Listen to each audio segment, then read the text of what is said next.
स्वागत है आप सभी का हमारे चैनल पर।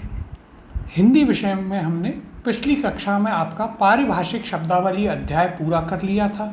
वहाँ पर देखिए हमने काफ़ी सारे शब्द किए, उनको हमने अल्फ़ाबेटिक ऑर्डर में किया। काफ़ी अच्छे से वह अध्याय आपको हमने कराया है। उसकी जो शीट है उसमें अभी कुछ करेक्शन किए जा रहे हैं, जो मिस्टेक्स थी उसको सही करवा के आपके लिए हमारी वेबसाइट और टेलीग्राम दोनों जगह डलवा दिया जाएगा। वेबसाइट की लिंक इस वीडियो के डिस्क्रिप्शन में है, वहाँ से आप हमारे सब्जेक्ट्स की जो क्विज़ेज़ हैं, PYQs हैं, उन्हें कर सकते हैं। इसके अलावा PDFs भी डाउनलोड कर सकते हैं और आप हमारा टेलीग्राम चैनल भी अवश्य ज्वाइन कर लीजिए।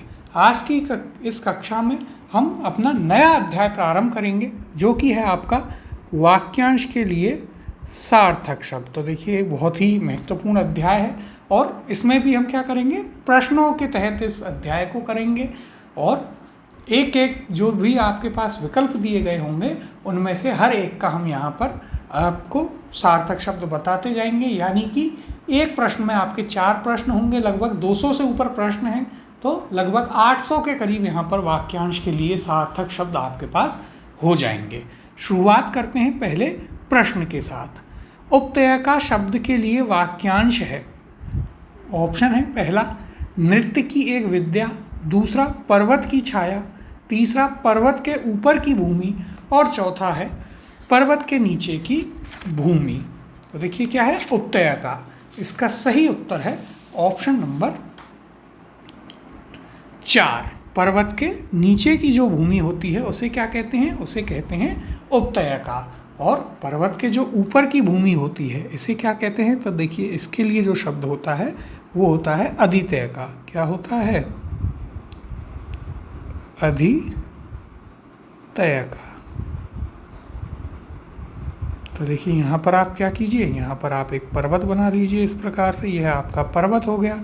यह जो भूमि है, यह जो भाग है, इसको क्या कहेंगे, इसको आप कह देंगे उपत्यका। क्या कहेंगे, उपत्यका। और ये जो ऊपरी भाग है इसको क्या कह देंगे, इसको कह देंगे अधित्यका।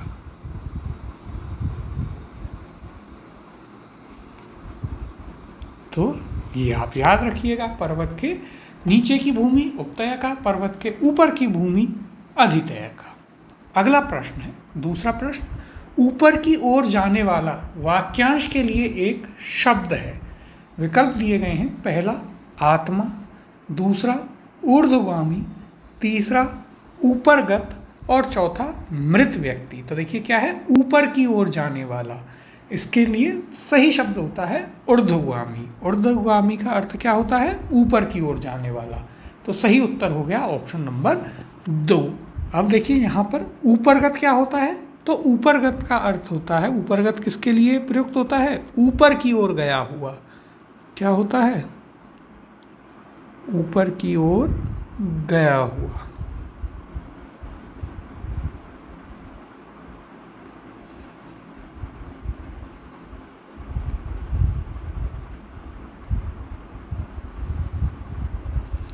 तो देखिए यहाँ पर भी आपको 2 प्रश्न मिल गए, इस 2 सार्थक शब्द मिल गए इसी प्रश्न में। कौन कौन से, ऊर्ध्वगामी यानी ऊपर की ओर जाने वाला, और ऊपरगत अर्थात ऊपर की ओर गया हुआ। तो अभी तक देखिए आपने उपत्यका अधित्यका किया, जो हमने आपको यहाँ पर चित्र बनाकर भी समझाया है, याद रखिएगा। और आपको ऊर्ध्वगामी और ऊपरगत ये दोनों भी बता दिए हैं। अब तीसरा प्रश्न है, जानने की इच्छा रखने वाले के लिए उपयुक्त शब्द है। पहला जिज्ञासु, दूसरा वाचाल, तीसरा विश्वासी और चौथा सर्वज्ञ। तो देखिए जिसे जानने की इच्छा हो उसे हम क्या कहते हैं, जानने की इच्छा रखने वाले को कहते हैं जिज्ञासु। तो इसके लिए सार्थक शब्द क्या हो गया, वह हो गया जिज्ञासु, यानी उत्तर हो गया आपका ऑप्शन नंबर 1। अब देखिए बाकी के जो विकल्प हैं उनके बारे में हम लिख लेते हैं कि वे किसके सार्थक शब्द हैं। तो देखिए सबसे पहला है यहाँ पर, दूसरा क्या दिया, वाचाल। वाचाल होता है ज़्यादा बोलने वाले को क्या कहते हैं, वाचाल। तो देखिए वाचाल यानी ज़्यादा बोलने वाला। क्या कहते हैं ज़्यादा बोलने वाले को, वाचाल। फिर देखिए यहाँ पर तीसरा विकल्प क्या दिया था, विश्वासी। तो विश्वासी कौन होता है? विश्वास करने योग्य। क्या होता है विश्वासी? विश्वास करने योग्य।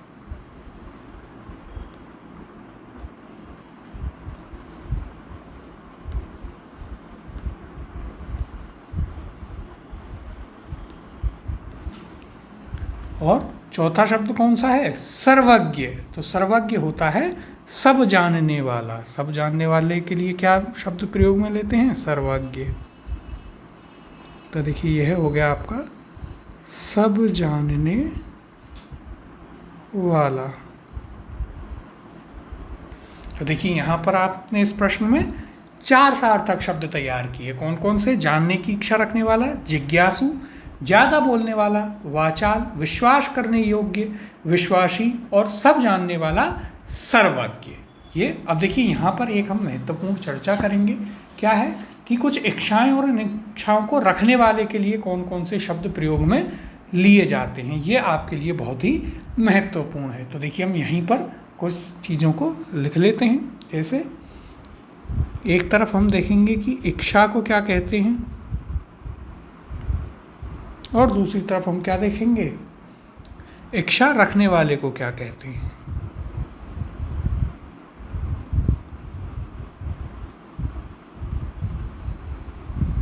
और ये आपके लिए बहुत ही महत्वपूर्ण है, तो इसे आप अपनी कॉपी में ज़रूर लिख लीजिएगा। और यही नहीं, जो भी हम आपको यहाँ पर सार्थक शब्द बताए जा रहे हैं, प्रश्न तो है ही, उसके अलावा इन सभी को आप अपनी कॉपी में एक एक तरीके से कैसे लिखेंगे। जैसे पर्वत के ऊपर की भूमि डैश अधित्यका, फिर पर्वत के नीचे की भूमि डैश उपत्यका, और वहाँ पर यह चित्र बना लीजिएगा। फिर ऊपर की ओर जाने वाला ऊर्ध्वगामी, ऊपर की ओर गया हुआ ऊपरगत, फिर जानने की इच्छा रखने वाला जिज्ञासु, ज़्यादा बोलने वाला वाचाल, विश्वास करने योग्य विश्वासी, और सब जानने वाला सर्वज्ञ। इस प्रकार से आप यहाँ पर इसे याद रखेंगे। अब देखिए यहाँ पर हम देखते हैं। तो देखिए यदि किसी को कुछ जानने की इच्छा हो, तो देखिए यहाँ पर क्या है? इच्छा और इच्छा रखने वाला, इसे हम कर रहे हैं। जानने की जिसे इच्छा हो,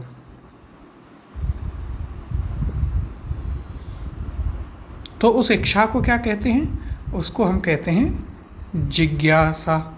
क्या कहते हैं? जिज्ञासा। और जिसे यह इच्छा हो उसे क्या कहते हैं? उसे कहते हैं जिज्ञासु।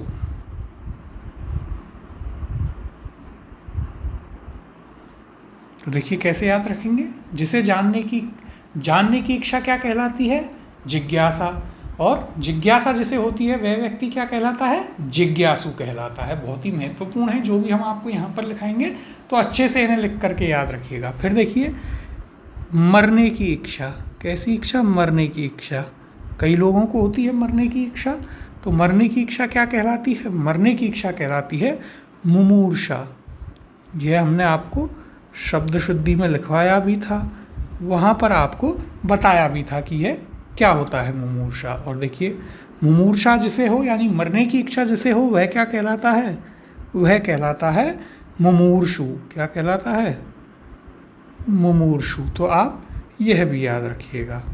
और इनका शुद्ध रूप क्या होता है वह भी महत्वपूर्ण है। सब शब्द शुद्धि में आपको बताया ही है, परंतु यहाँ भी आप याद रखिएगा। तो देखिए जिसे मरने की इच्छा क्या कहलाती है? मुमूर्षा। और जिसे मरने की इच्छा हो वह कहलाता है मुमूर्षु। फिर देखिए मरने के बाद इंसान क्या चाहता है? क्या इच्छा होती है? मोक्ष मिल जाए, तो मोक्ष पाने की इच्छा। तो देखिए ये मोज हो गया, हमें लिखना है मोक्ष। तो देखिए मोक्ष पाने की इच्छा क्या कहलाती है? मोक्ष पाने की इच्छा कहलाती है मुमुक्षा। क्या होती है? मुमुक्षा। और जिसे मुमुक्षा हो यानी मोक्ष पाने की इच्छा हो वह व्यक्ति क्या कहलाता है? वह कहलाता है मुमुक्षु। क्या कहलाता है? वह कहलाता है मुमुक्षु। देखिए अभी तक हमने 3 देखे, कौन कौन से? जानने की इच्छा, जिज्ञासा, और जिसे जिज्ञासा हो वह व्यक्ति होता है जिज्ञासु। फिर मरने की इच्छा मुमूर्षा, जिसे मुमूर्षा हो वह कहलाता है मुमूर्षु। और मोक्ष पाने की इच्छा मुमुक्षा, और जिसे मुमुक्षा हो उसे कहते हैं मुमुक्षु। अब देखिए आगे देखते हैं, इसमें आगे आता है अधिक जीने की इच्छा। कुछ को मरने की इच्छा होती है, लेकिन कुछ को क्या होती है, अधिक जीने की इच्छा। तो देखिए अगली इच्छा है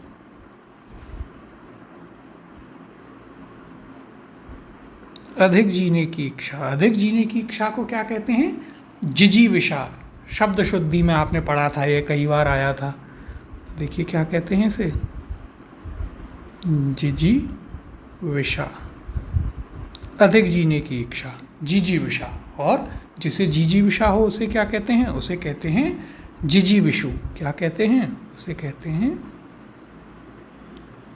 जिजीविषु। फिर देखिए अगली इच्छा कौन सी है, अगली होती है जीतने की इच्छा, जीतने या दमन करने की इच्छा। तो देखिए अगली है जीतने या दमन करने की इच्छा। क्या कहलाती है जीतने की इच्छा, जीतने की इच्छा कहलाती है जिगीषा। क्या कहलाती है, जिगीषा।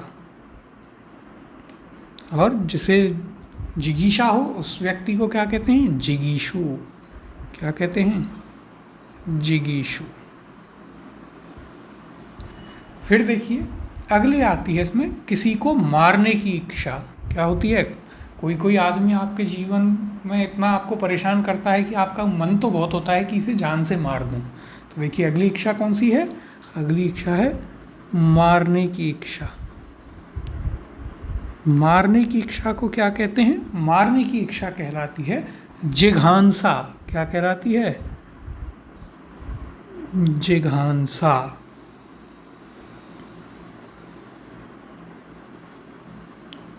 और जिसे जिघांसा हो उस व्यक्ति को क्या कहते हैं, जिघांसु। क्या कहते हैं, जिघांसु।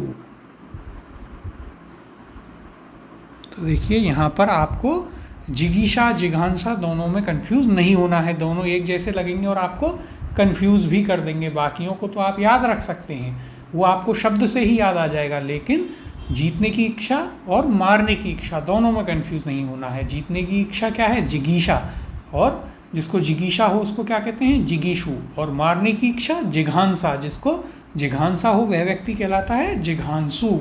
फिर देखिए फिर होती है भोजन करने की इच्छा। क्या है, भोजन करने की इच्छा। जब आपको भोजन करने की इच्छा होती है तो उसे क्या कहते हैं, उसे कहते हैं जिघत्सा। क्या कहते हैं, जिघत्सा। और जिस व्यक्ति को जिघत्सा हो उसे क्या कहते हैं, उसे कहते हैं जिघत्सु। क्या कहते हैं, जिघत्सु।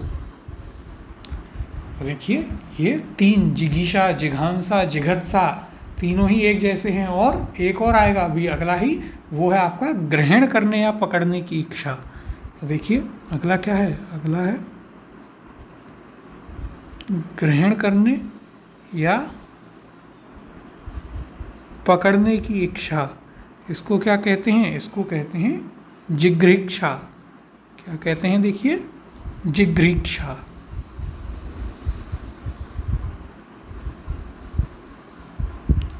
और जिसे जिघ्रीछा हो उसे क्या कहते हैं, उसे कहते हैं जिगरीछू।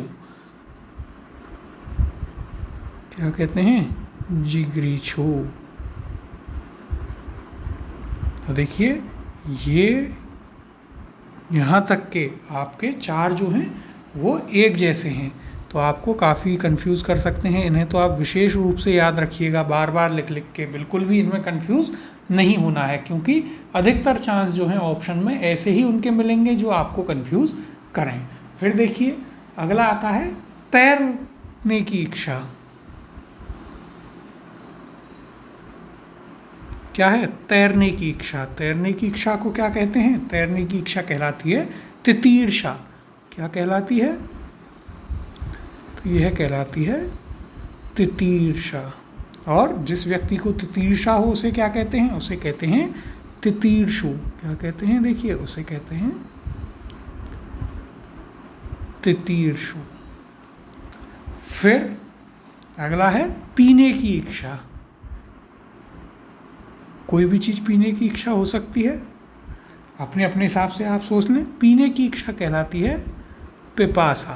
क्या कहलाती है, पिपासा। तो जब आप कहते हैं प्यासा यानी पिपासा, जिसे पीने की इच्छा हो, और जिसे पीने की इच्छा हो उस व्यक्ति को क्या कहते हैं? उसको कहते हैं पिपासु। क्या कहते हैं? पिपासु। फिर पीने की इच्छा है तो खाने की भी इच्छा होगी। देखिए, खाने की इच्छा यानी भूख लगेगी तो आपको खाने की इच्छा होगी, तो उसे क्या कहते हैं? उसे कहते हैं बुभुक्षा। खाने की इच्छा अर्थात बुभुक्षा। और जिस व्यक्ति को बुभुक्षा हो उसे क्या कहते हैं? उसे कहते हैं बुभुक्षु। क्या कहते हैं? बुभुक्षु कहते हैं। फिर एक आपके पास अंतिम यहाँ पर आता है युद्ध करने की इच्छा। कौन सी इच्छा है? युद्ध करने की इच्छा है। जैसे पाकिस्तान को रहती है हमसे युद्ध करने की इच्छा और मुँह की खाने की इच्छा, तो युद्ध करने की इच्छा को कहते हैं युयुत्सा। क्या कहते हैं? उसको कहते हैं युयुत्सा। और जिस व्यक्ति को युयुत्सा हो उसे कहते हैं युयुत्सु। तो देखिए, यहाँ पर जो हमने आपको ये बताई हैं, कितनी है? कुल मिलाकर 12 ये इच्छाएं हैं। ये आपको याद रखनी है, बहुत ही ज़्यादा आपके लिए ये महत्वपूर्ण है। एक बार आप इन्हें पुनः भी देख लीजिए कौन कौन सी हैं। तो देखिए, सबसे पहले हमने आपको बताई है किसी चीज़ को जानने की इच्छा क्या होती है? जिज्ञासा। और जिज्ञासा जिसे हो उसे क्या कहते हैं? जिज्ञासु कहते हैं। फिर मरने की इच्छा मुमूर्षा, और जिसे मुमूर्षा हो उसे कहते हैं मुमूर्षु। फिर मोक्ष की इच्छा मुमुक्षा, और जिसे मुमुक्षा हो उसे कहते हैं मुमुक्षु। उसके बाद है अधिक जीने की इच्छा। क्या कहलाती है? जिजीविषा, और जिसे जिजीविषा हो वह कहलाता है जिजीविषु।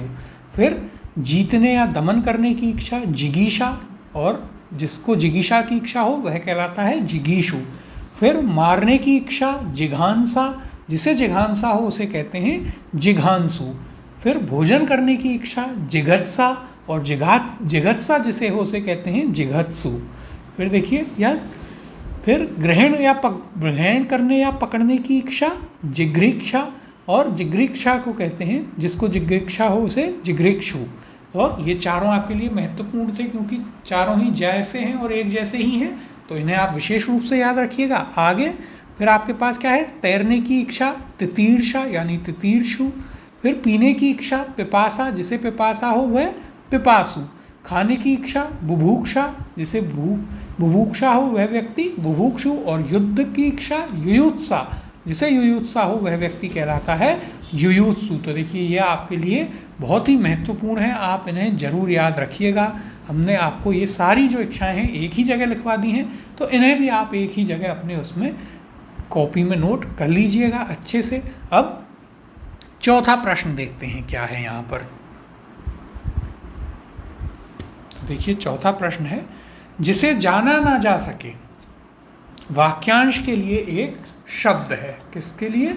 जिसे जाना ना जा सके। तो देखिए, यह भी बहुत महत्वपूर्ण है, इंद्रियों वाला है। यहाँ पर क्या है? विकल्प पहला है अगम्य, दूसरा अजानत, तीसरा अशक्त और चौथा अज्ञेय। तो क्या है? जिसे जाना ना जा सके, इसके लिए सार्थक शब्द होता है अज्ञेय। तो सही उत्तर हो जाएगा आपका ऑप्शन नंबर 4 अज्ञेय।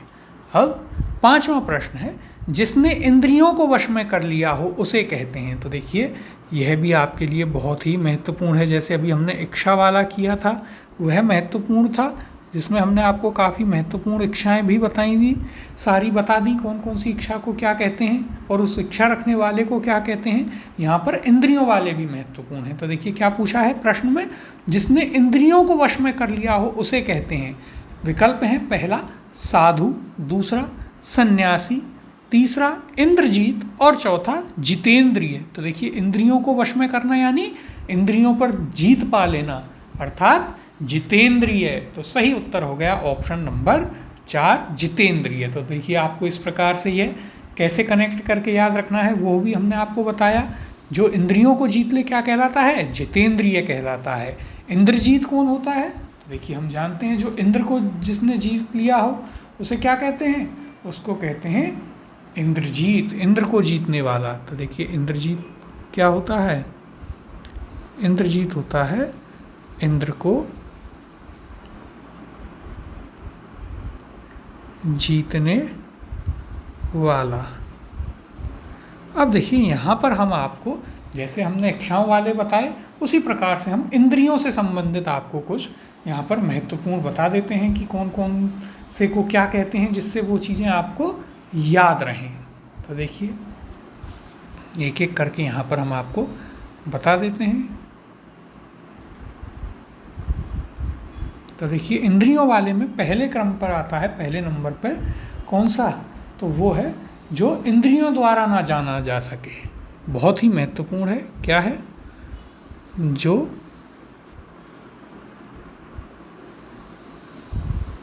इंद्रियों द्वारा न जाना जा सके। अब देखिए प्रारंभ में हमें इसमें थोड़ा समय लगेगा, क्यों, क्योंकि हम आपको कुछ चीज़ें जो एक जैसी हैं वो आपको लिखा के यहाँ पर करवा रहे हैं, जिससे कि आपको काफ़ी आसानी हो जाए। यदि अलग अलग प्रश्न में आएंगे तो एक कहीं लिखा होगा, एक कहीं और लिखा होगा, जबकि ये सारे यदि एक साथ रहेंगे तो याद रखने में बहुत आसानी होगी। तो देखिए जो इंद्रियों द्वारा ना जाना जा सके उसे क्या कहते हैं, उसे कहते हैं अगोचर। क्या कहते हैं, अगोचर। फिर देखिए दूसरा आता है इसमें कौन सा, इंद्रियों की पहुंच से बाहर। दूसरा क्या है, दूसरा है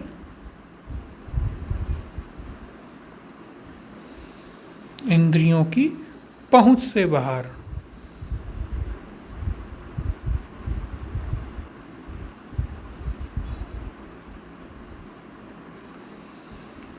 जो इंद्रियों की पहुंच से बाहर हो उसे क्या कहते हैं, उसे कहते हैं अतीन्द्रिय। क्या कहते हैं, अतीन्द्रिय। अतीन्द्रिय, तो यह आप याद रखिएगा। देखिए इसमें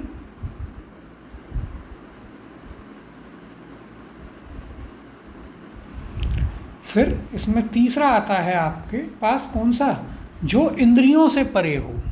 क्या है, जो इंद्रियों से परे हो।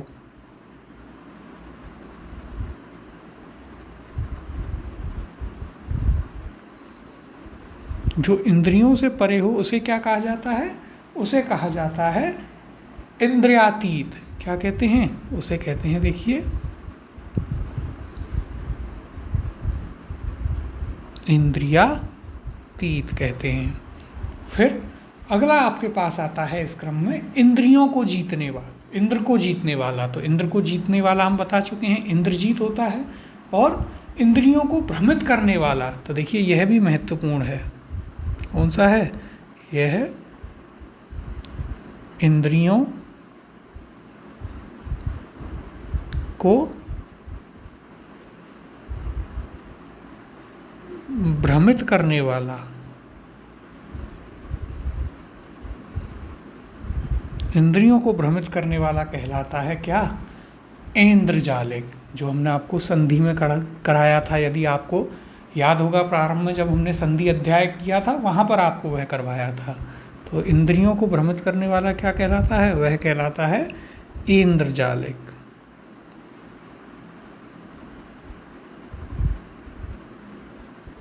तो देखिए ये कुछ यहाँ पर आपके लिए महत्वपूर्ण शब्द हैं इंद्रियों से संबंधित। कौन कौन से, तो देखिए जिसने इंद्रियों को वश में कर लिया हो या जीत लिया हो, जितेंद्रिय। इंद्र को जीतने वाला इंद्रजीत। फिर जो इंद्रियों द्वारा ना जाना जा सके, अगोचर। इंद्रियों की पहुंच से बाहर, अतीन्द्रिय। जो इंद्रियों से परे हो, इंद्रियातीत। और इंद्रियों को भ्रमित करने वाला, ऐन्द्रजालिक। तो देखिए ये आपके लिए काफ़ी महत्वपूर्ण है। जैसे ऊपर हमने इच्छाओं वाला बताया, यहाँ पर इंद्रियों वाला आपको याद रखना है। अब देखिए अगले प्रश्न की ओर चलते हैं और छठवां प्रश्न देखते हैं। छठवें प्रश्न की ओर चलते हैं यहाँ से।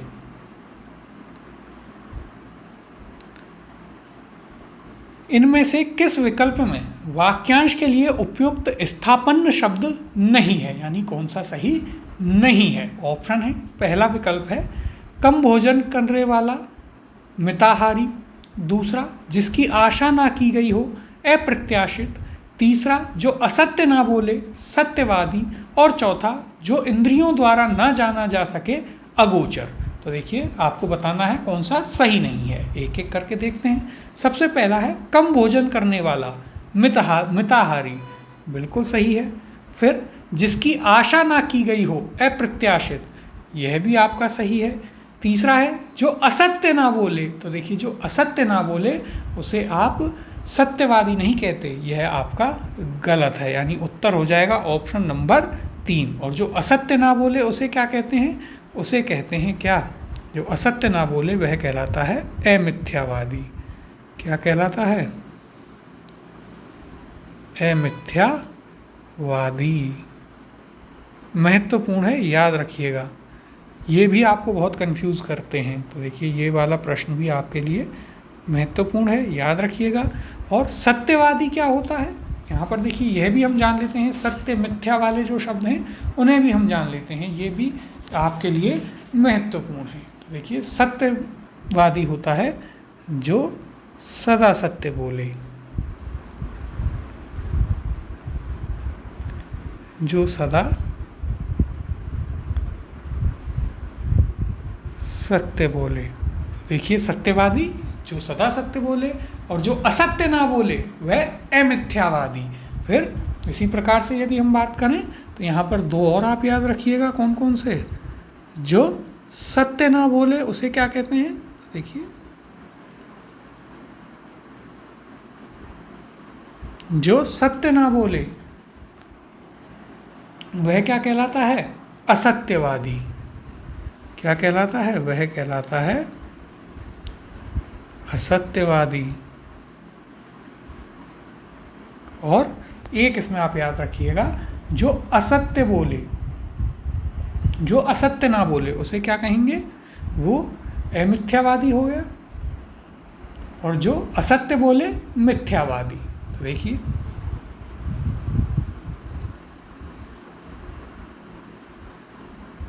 जो असत्य बोले उसे क्या कहते हैं, उसे कहते हैं मिथ्यावादी। तो देखिए चारों ही आपके लिए महत्वपूर्ण हैं, क्यों, क्योंकि ये कन्फ्यूज़न वहाँ पर आपको कर सकते हैं एग्ज़ाम में। तो इन्हें भी आप एक जगह लिख लें जिससे ये भी आपको एक क्रम में याद रहें। अब 7वां प्रश्न है आपके पास, जीने की इच्छा वाक्यांश के लिए प्रयुक्त शब्द है। तो देखिए यह अभी हमने आपको सारी इच्छाएं लिखाई, विकल्प देखते हैं। पहला जीवन पिपासा, दूसरा जीवने इच्छा, तीसरा जीवनाभिलाषा, या चौथा जीजीविषा। तो देखिए जीने की इच्छा को क्या कहते हैं, जीजीविषा। सही उत्तर हो जाएगा ऑप्शन नंबर 4। 8वां प्रश्न है, जिस स्त्री ने अभी अभी स्नान किया हो उसके लिए उपयुक्त शब्द है। विकल्प हैं, पहला सदय स्नाता, दूसरा सदाचारी, तीसरा है आपके पास सनातनी, और चौथा है सच्चरित्रा। तो देखिए क्या पूछा है, जिस स्त्री ने अभी अभी स्नान किया हो उसे कहते हैं सदय स्नाता। तो सही उत्तर हो जाएगा ऑप्शन नंबर 1। अब बात करें यदि बाकी के विकल्पों की, तो देखिए सनातनी किसे कहते हैं, सनातनी कहते हैं जो युगों से चला आ रहा हो। किसे कहते हैं सनातनी, जो युगों से चला आ रहा हो।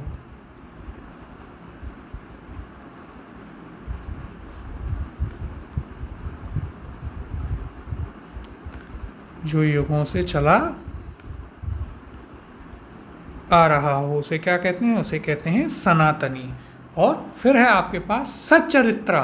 सच्चरित्रा क्या होता है, तो सच्चरित्रा होता है सच्चे चरित्र वाली। क्या होगा, इसके लिए होता है वाक्य सच्चे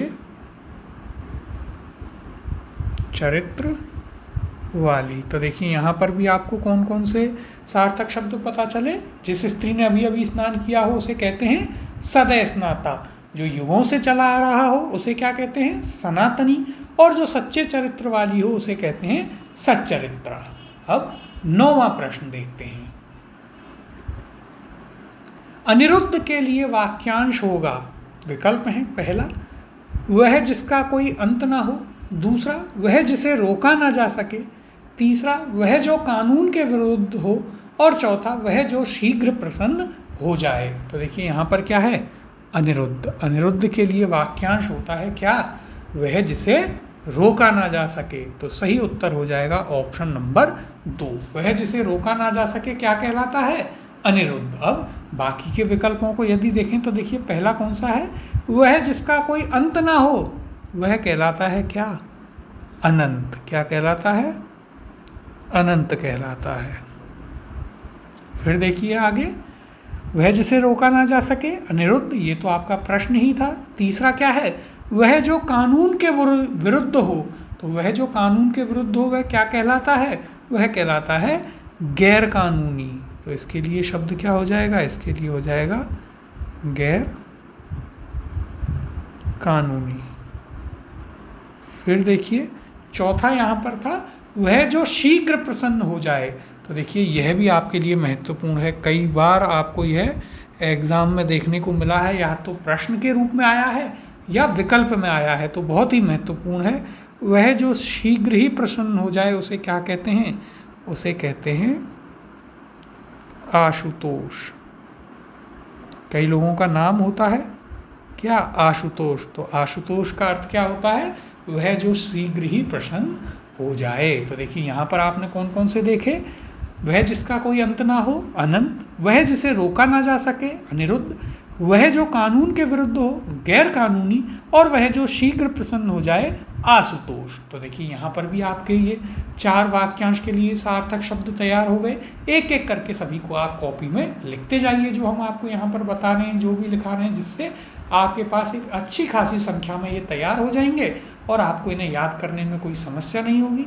फिर जब आप एग्ज़ाम में बैठेंगे तो इनसे बाहर आपको कुछ भी नहीं मिलेगा, यह आप यकीन रखिए। 10वां प्रश्न है, जो वचन से न बताया जा सके वाक्यांश के लिए उपयुक्त शब्द है। पहला विकल्प है अवचनीय, दूसरा देखते हैं विकल्प बेवचनीय, तीसरा वचनीय, और चौथा अनिर्वचनीय। तो देखिए क्या है, जो वचन से ना बताया जा सके, इसके लिए शब्द होता है क्या, अवचनीय। तो सही उत्तर हो जाएगा आपका ऑप्शन नंबर 1, अवचनीय। अब 11वें प्रश्न की ओर चलते हैं। वह जो शीघ्र उत्तर देने की बुद्धि रखता हो, वाक्यांश के लिए एक शब्द है। ऑप्शन है विकल्प, पहला प्रत्युन्नमति, दूसरा वाक्पटु, तीसरा बुद्धिमान, और चौथा विशेषज्ञ। तो देखिए क्या है, वह जो शीघ्र उत्तर देने की बुद्धि रखता हो, महत्वपूर्ण है यह भी आपके लिए, ये भी एग्जाम्स में पहले पूछा जा चुका है। तो सही उत्तर होगा इसका ऑप्शन नंबर 1, प्रत्युन्नमति। प्रत्युन्नमति अर्थात वह जो शीघ्र उत्तर देने की बुद्धि रखता हो। अब देखिए बाकी के विकल्पों में यदि आप देखें तो एक आता है आपके पास विशेषज्ञ। विशेषज्ञ क्या अर्थ क्या होता है, विषय विशेष का ज्ञाता। तो देखिए यहाँ पर आप इसका भी लिख लीजिए, विशेषज्ञ किसके लिए प्रयुक्त होता है, विषय विशेष का ज्ञाता।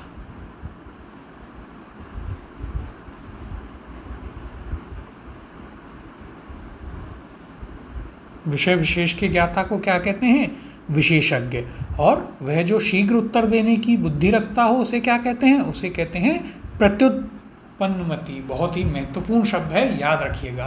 अब 12वां प्रश्न है, इनमें से किस विकल्प में वाक्यांश के लिए सही शब्द नहीं है। तो देखिए एक एक करके देखते हैं विकल्पों को। पहला क्या है, बिना पलक झपकाए अर्थात निमीलित, दूसरा सूर्य के अस्त होने का समय, प्रदोष, तीसरा जो कभी बूढ़ा ना हो, अजर, चौथा वह जो किए का उपकार माने, कृतज्ञ। तो देखिए इन्हें एक एक करके हम देखते हैं आराम से। पहला विकल्प क्या है, पहला है बिना पलक झपकाए, और इसके लिए शब्द दिया गया है निमीलित। तो देखिए यह आपका गलत है, यानी कि उत्तर हो जाएगा आपका ऑप्शन नंबर 1, बिना पलक झपकाए। इसके लिए शब्द होता है निर्निमेष। क्या शब्द होता है, तो देखिए शब्द होता है निर्निमेष, और यह भी आपके लिए महत्वपूर्ण है। अब देखिए बाकी के आप कौन कौन से लिखेंगे अपनी कॉपी में। दूसरा क्या है, सूर्य के अस्त होने का समय क्या कहलाता है, प्रदोष कहलाता है, यह भी महत्वपूर्ण है। फिर देखिए जो कभी बूढ़ा ना हो अजर, और चौथा वह जो किए का उपकार माने कृतज्ञ, और जो उपकार ना माने कृतघ्न, यह भी हम आपको शब्द शुद्धि में बता चुके हैं। तो देखिए यहाँ पर आपको 2 महत्वपूर्ण मिले हैं, आपको 4 यहाँ पर सार्थक शब्द मिले और जिनमें से 2 महत्वपूर्ण हैं। कौन कौन से मिले? पहला बिना पलक झपकाए अर्थात निर्विमेष, दूसरा सूर्य के अस्त होने का समय क्या कहलाता है? प्रदोष, वह जो किए का उपकार माने कृतज्ञ, और जो कभी बूढ़ा ना हो अजर। अब 13वां प्रश्न है स्त्रैण शब्द के लिए वाक्यांश है। तो देखिए यह भी आपके लिए महत्वपूर्ण है। शब्द क्या है? स्त्रैण, और स्त्रैण के लिए आपको वाक्यांश बताना है। विकल्प दिए गए हैं, पहला स्त्रियों को खुश रखने वाला, दूसरा स्त्रियों से प्रभावित, तीसरा स्त्रियों जैसे स्वभाव वाला, या चौथा स्त्रियों से मोह रखने वाला। तो देखिए यहाँ पर इसका सही उत्तर जो होगा वो है आपका ऑप्शन नंबर 3। स्त्रियों जैसे स्वभाव वाले को क्या कहते हैं? स्त्रैण कहते हैं। तो आपके भी कई दोस्त ऐसे होंगे जिनका स्वभाव स्त्रियों के जैसा होगा, जरा से में ही बुरा मान जाते होंगे, रूठ जाते होंगे, उन्हें क्या कहते हैं? उन्हें कहते हैं स्त्रैण। तो आगे से यदि आपका कोई दोस्त ऐसा करे तो उसे आप स्त्रैण कह दीजिएगा, और स्त्रियों से मोह रखने वाला हर कोई। तो ये भी तो आपको याद रखना है, स्त्रैण अर्थात क्या होता है? जिसका स्त्रियों जैसा व्यवहार हो। अब 14वां प्रश्न देखते हैं। जहां मन, वाणी और इंद्रियां नहीं पहुंच सकें उसे क्या कहते हैं? विकल्प हैं, पहला अतीन्द्रिय, दूसरा अवांगमन सागोचर, तीसरा अज्ञेय, और चौथा इंद्रियातीत। तो देखिए बहुत ही महत्वपूर्ण और शानदार प्रश्न आपके सामने है। यहाँ पर काफ़ी अच्छा प्रश्न है, बहुत ध्यान से कीजिएगा। क्या पूछा है? जहाँ मन, वाणी और इंद्रियां नहीं पहुँच सकें उसे क्या कहते हैं? तो देखिए एक एक करके विकल्पों को देखते हैं। पहले सबसे पहला क्या है विकल्प? यहाँ पर अतीन्द्रिय। तो अतीन्द्रिय हमने आपको अभी बताया था थोड़ी देर पहले, यह क्या होता है? जो इंद्रियों की पहुँच से बाहर हो। अतीन्द्रिय क्या होता है? जो इंद्रियों की पहुँच से बाहर हो। महत्वपूर्ण है, इसलिए आपको एक और बार यहाँ पर बता रहे हैं। जो इंद्रियों की पहुँच से बाहर हो। अब देखिए यहाँ पर कई लोग कहेंगे कि हाँ अब तो यही उत्तर हो गया, लेकिन देखिए आपको वाक्यांश क्या दिया है? जहाँ मन, वाणी और इंद्रियां नहीं पहुँच सकें उसे क्या कहते हैं? यहाँ सिर्फ यह तो इंद्रियों से जो परे हो या इंद्रियों की पहुँच से बाहर हो वह अतीन्द्रिय कहलाता है, लेकिन मन, वाणी से जो इनसे ये भी ना पहुँच सकें उसे क्या कहते हैं? आपसे यह पूछा गया है। दूसरा है आपके पास आवांग मनसा गोचर। तो देखिए सही उत्तर हो जाएगा ऑप्शन नंबर 2। आवांग मनसा गोचर होता है जहाँ मन, वाणी और इंद्रियां ये तीनों ही ना पहुंच सकें। तो याद रखिएगा, बहुत ही महत्वपूर्ण है इसे। तो इन्हें आप इम्पोर्टेंट मार्क कर महत्वपूर्ण मार्क करके अपनी कॉपी में नोट करेंगे। फिर देखिए अगला आपके पास क्या आता है? अगला आपके पास आता है अज्ञेय। क्या है अगला शब्द? अगला शब्द है यहाँ पर अज्ञेय। तो देखिए अभी हमने यह एक प्रश्न में आपको बताया भी था अज्ञेय का, तो यह आपको पता होगा। अज्ञेय यानी जिसे जाना ना जा सके। क्या होता है? अज्ञेय यानी जिसे जाना न जा सके। फिर देखिए चौथा विकल्प है यहाँ पर आपके पास कौन सा? इंद्रियातीत। तो यह भी हमने आपको लिखाया था इंद्रियों वाले में, सबसे अंत में जो हमने लिखाया था वह क्या था? अंत में या उससे जस्ट पहले ही, तो वह था आपका इंद्रियातीत, यानी जो इंद्रियों से परे हो। जो इंद्रियों से परे हो वह क्या कहलाता है? इंद्रियातीत। तो देखिए जो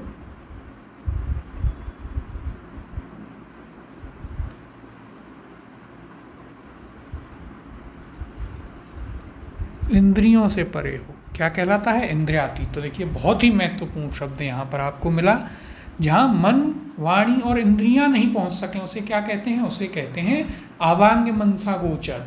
और जो इंद्रियों की पहुँच से बाहर हो अतीन्द्रिय, जिसे जाना ना जा सके अज्ञेय, और जिसे जाना जा सके ज्ञेय। फिर इंद्रियातीत, जो इंद्रियों से परे हो। तो देखिए कुछ शब्द यहाँ पर भी आपको महत्वपूर्ण मिले हैं, उन्हें भी आप याद रखिएगा।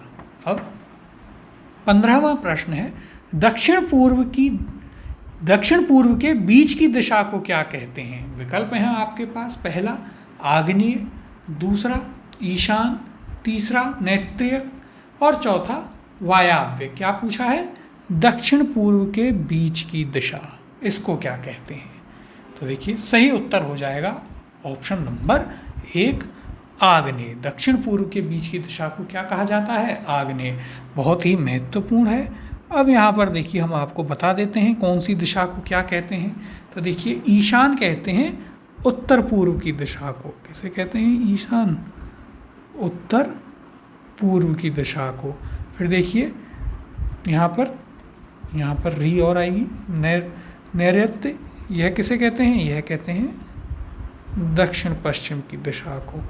और वायव्य कहते हैं उत्तर पश्चिम की दिशा को।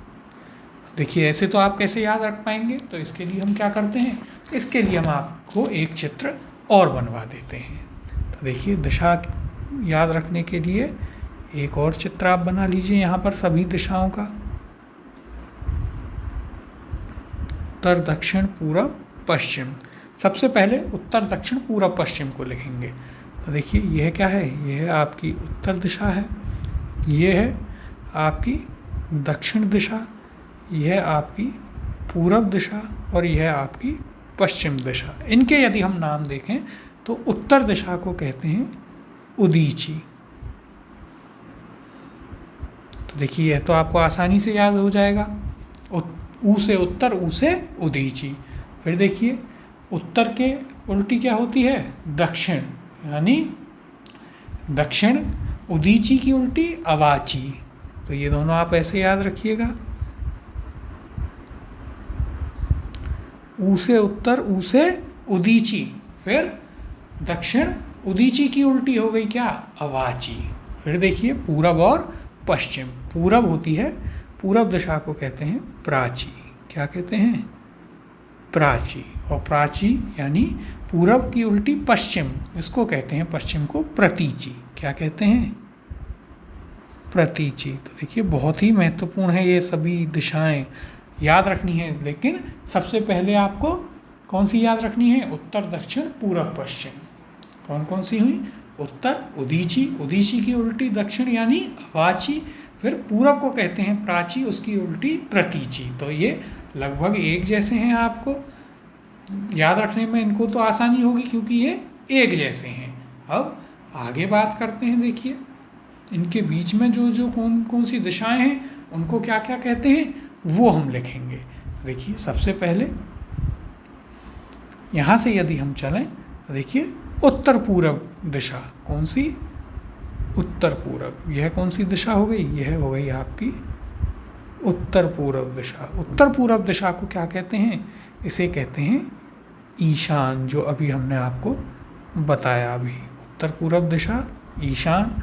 ईशान की उल्टी देखिए दक्षिण पश्चिम क्या हो जाएगी? दक्षिण पश्चिम। इसकी उल्टी क्या होगी? दक्षिण पश्चिम। तो यह कौन सी दिशा हो गई? यह हो गई दक्षिण पश्चिम। और इस दिशा को क्या कहते हैं? तो देखिए इसे आप कहते हैं नैऋत्य। ये दो हो गए आपके पास। फिर देखिए आपके पास कौन सी है? उत्तर पश्चिम। तो देखिए उत्तर पश्चिम को आप कैसे याद रखेंगे कि इधर से चलती है हवा। नॉर्थ वेस्ट मानसून आता है, यानी उत्तर पश्चिमी मानसून जो आता है हवा चलती है तब। क्या? इसलिए इसका नाम वायव्य, क्योंकि यहाँ से वायु आती है, ऐसे याद रखिएगा। और जहाँ वायु नहीं पहुँचेगी वहाँ क्या होगा? आग लग जाएगी। यानी उल्टी दिशा में जब आप जाएंगे दक्षिण पूरब में, तो दक्षिण पूरब के लिए कौन सी होती है? वह होती है आग्नेय। यहाँ पर आग लग जाएगी, इसलिए यह आग्नेय हो गई। तो देखिए बहुत ही महत्वपूर्ण। उत्तर कौन सी? उदीची। उदीची की उल्टी दक्षिण अवाची। फिर पूरब में प्राची, प्राची की उल्टी पश्चिम प्रतीची। 4 दिशाएं ये हो गई। इनके बीच में सबसे पहले बताई हमने कौन सी, उत्तर पूरब। उत्तर पूरब में ईशान, ईशान की उल्टी दक्षिण पश्चिम नैऋत्य। फिर उत्तर पश्चिम में हवा चलती है वायव्य, इसकी उल्टी दिशा दक्षिण पूरब में हवा नहीं चलेगी तो क्या होगा, आग लग जाएगी, यानी आग्नेय। तो देखिए बहुत ही महत्वपूर्ण है। यदि दिशा का आपसे सार्थक शब्द पूछ लिया जाए तो वहाँ पर आप सबसे पहले यह जो चित्र हमने आपको बताया है इसे बना लीजिएगा, इन्हें लिख लीजिएगा, फिर देखिएगा कि प्रश्न में कौन सी पूछी है और उसे आप आंसर कर दें। तो आपको यहाँ पर क्या होगा, यदि आप सीधे करने जाएंगे तो परेशानी भी होगी और हो सकता है याद भी ना आए, लेकिन आप चित्र को हमेशा, जैसे ही दिशा के लिए पूछे सार्थक शब्द, तुरंत आप जिस प्रकार से हमने चित्र बना के बताया कौन सी पहले कौन सी बाद में, उस प्रकार से इन्हें लिख लेंगे। तो ये बहुत ही महत्वपूर्ण है, इसे याद रखिएगा। अब 16वें प्रश्न की ओर चलते हैं। देखिए, ज्ञान प्राप्ति की इच्छा रखने वाले व्यक्ति को क्या कहते हैं? विकल्प हैं, पहला इच्छुक, दूसरा जिज्ञासु, तीसरा पिपासु और चौथा ज्ञानी। क्या पूछा है आपसे? ज्ञान प्राप्ति की इच्छा करने वाले व्यक्ति को कहते हैं क्या? जिज्ञासु। तो सही उत्तर हो जाएगा ऑप्शन नंबर 2। पिपासु क्या होता है? पीने की इच्छा रखने वाला, पीने की इच्छा पिपासा, और पीने की इच्छा रखने वाले को क्या कहते हैं? पिपासु।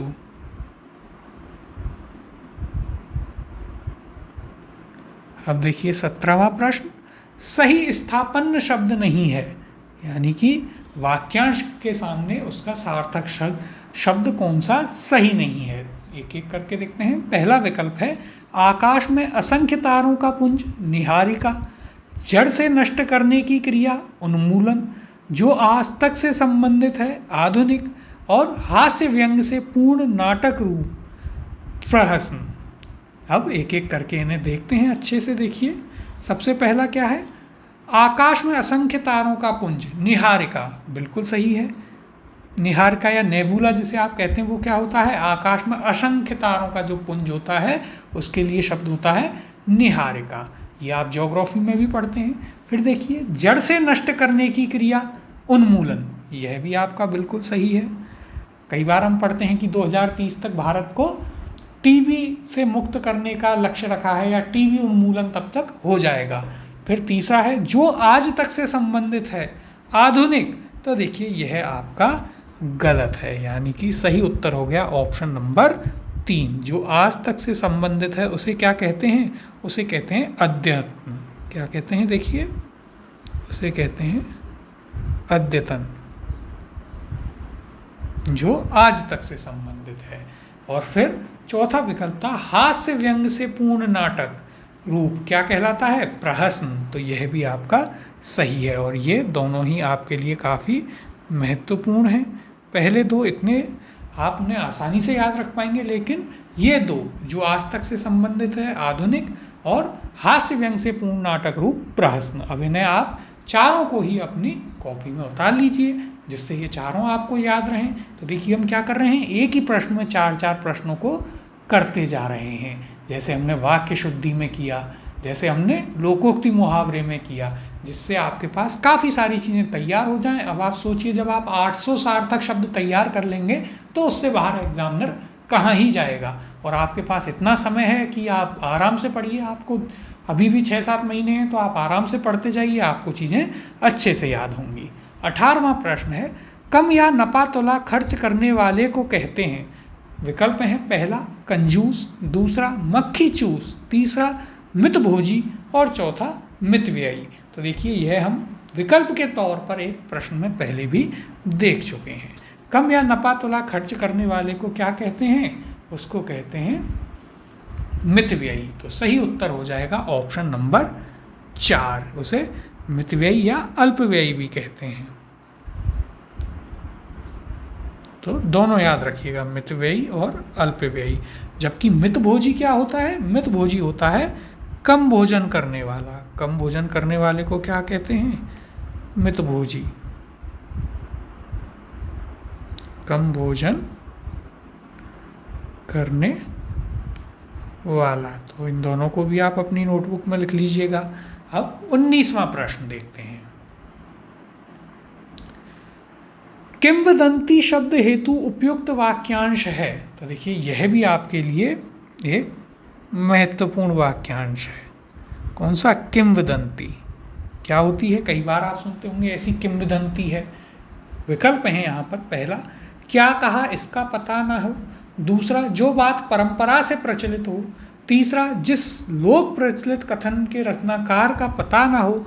और चौथा, जो बात लोगों द्वारा कही जाती है। अब देखिए यहाँ पर क्या है, आपको पहला विकल्प तो पता है कि ये तो नहीं होगा, लेकिन जो दूसरा, तीसरा, चौथा विकल्प है ये आपको यहाँ पर कंफ्यूज करेंगे। तो किंवदंती होती है वह बात जो लोगों द्वारा कही जाती हो, यानी कि ऑप्शन नंबर 4 यहाँ पर आपका सही उत्तर होगा। इसे आप क्या कहते हैं? किंवदंती कहते हैं, या फिर इसे ही आप और क्या कह देते हैं? इसे ही आप एक चीज़ और कहते हैं, जनश्रुति। क्या कह देते हैं? इसे ही आप जनश्रुति कह देते हैं। तो इन दोनों में से जो भी आपके पास हो उसका सही उत्तर क्या हो जाएगा? जो बात लोगों द्वारा कही जाती है उसे क्या कहते हैं? या तो किंवदंती या जनश्रुति। और किंवदंती कैसे लिखा जाता है ये आप शब्द शुद्धि अध्याय में कर चुके हैं। वहाँ पर भी हमने आपको 1400-1500 शब्दों का शुद्ध रूप बताया था।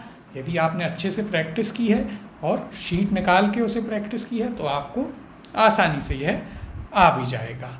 अब 20वां प्रश्न है, मरने की इच्छा वाक्यांश हेतु उपयुक्त शब्द है। तो देखिए ये इच्छाओं वाले तो हमने एक साथ आपको सारे बताए हैं, तो आपको काफ़ी आसानी से आप इसे कर लेंगे।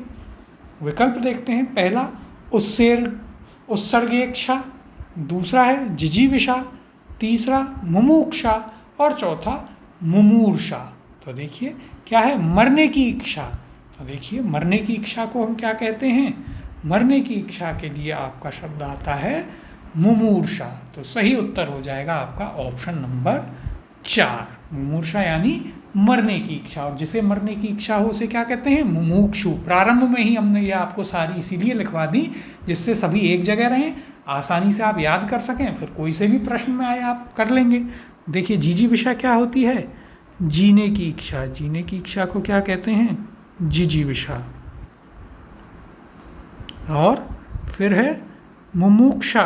तो मुमुक्षा क्या होती है? मुमुक्षा होती है मोक्ष पाने की इच्छा।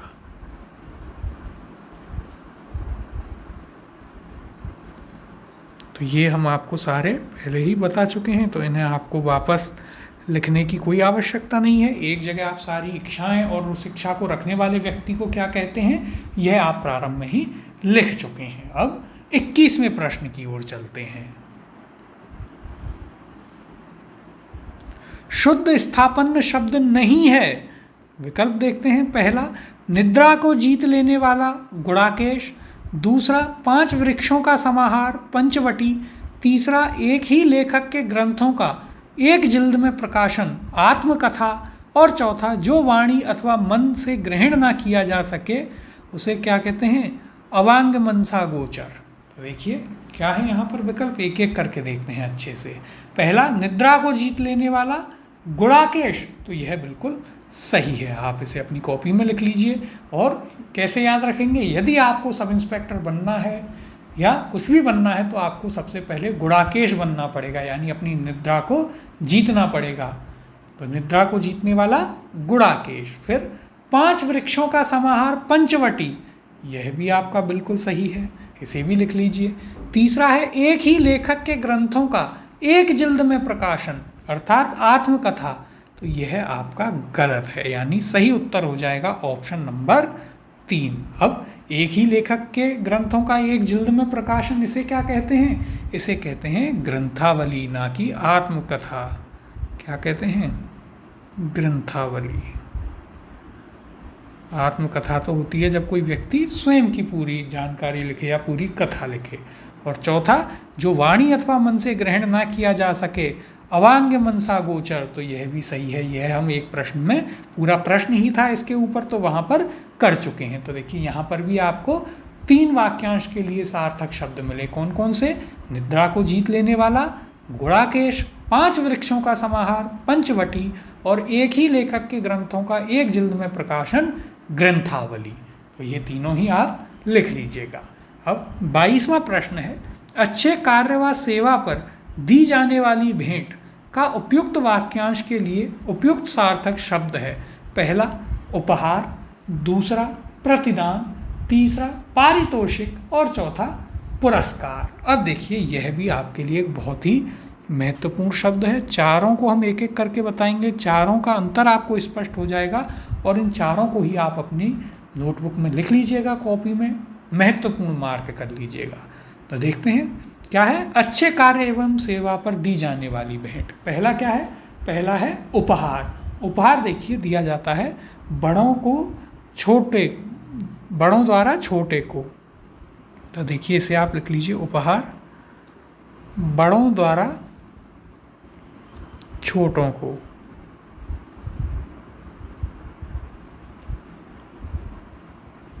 गिफ्ट जिसे आप कह देते हैं वो होता है उपहार, और उपहार क्या होता है, जो बड़ों द्वारा छोटों को दिया जाए। फिर देखिए दूसरा है प्रतिदान। प्रतिदान होता है कम समय के लिए जो दिया जाए उसे क्या कहते हैं, प्रतिदान। कम समय के लिए दिया गया।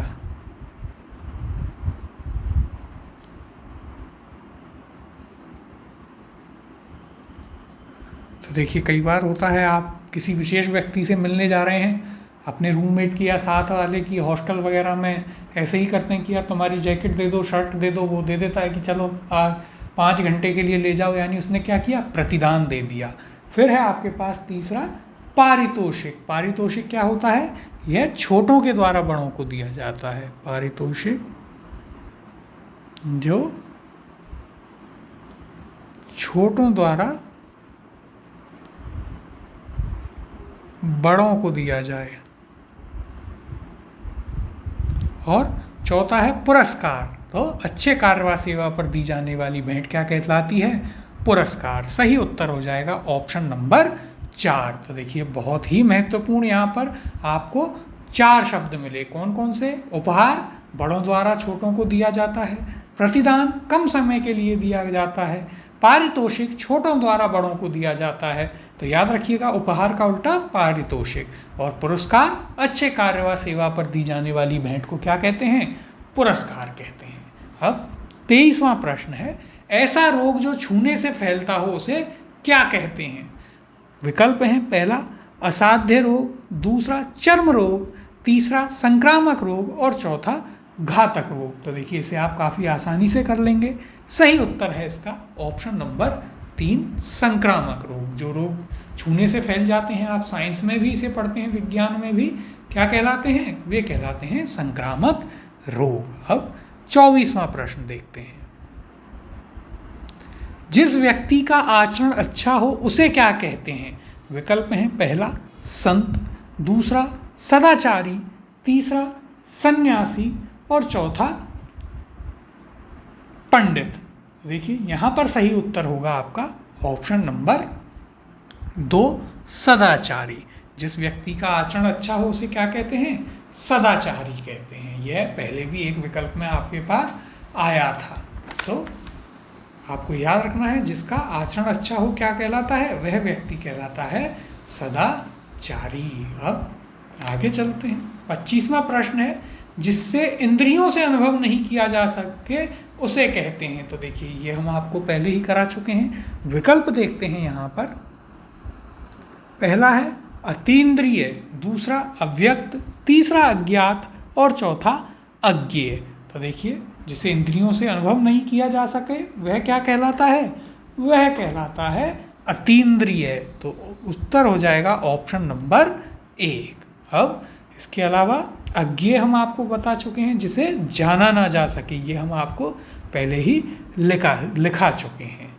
अब देखिए जो इंद्रिय वाले हैं वो, इसके अलावा इच्छाओं वाले, ये सभी हमने आपको एक साथ एक ही स्थान पर लिखवाए। उसका मुख्य उद्देश्य क्या था कि एक तो आपको आसानी से याद हो जाएं एक जैसे शब्द, इसके अलावा वो एक जैसे हैं, आपको कंफ्यूज करेंगे तो आप उनमें कंफ्यूज भी ना हो, इसलिए आप उन्हें विशेष रूप से बार बार देखते रहिएगा। अब 26वें प्रश्न की ओर चलते हैं।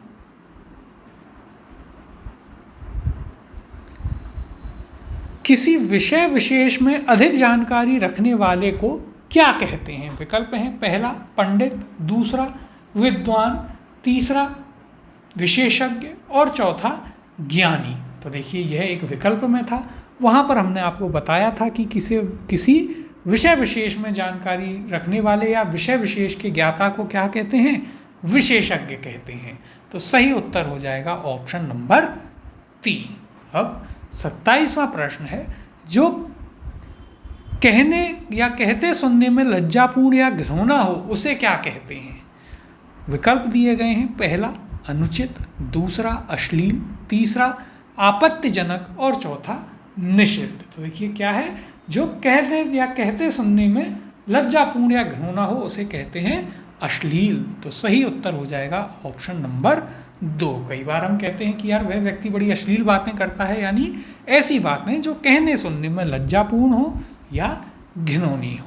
28वां प्रश्न है, माता पिता का अपनी संतान के लिए प्रेम का उपयुक्त शब्द होगा। तो देखिए अब यह भी आपके लिए एक महत्वपूर्ण शब्द है। क्या है? माता पिता का अपनी संतान के लिए प्रेम।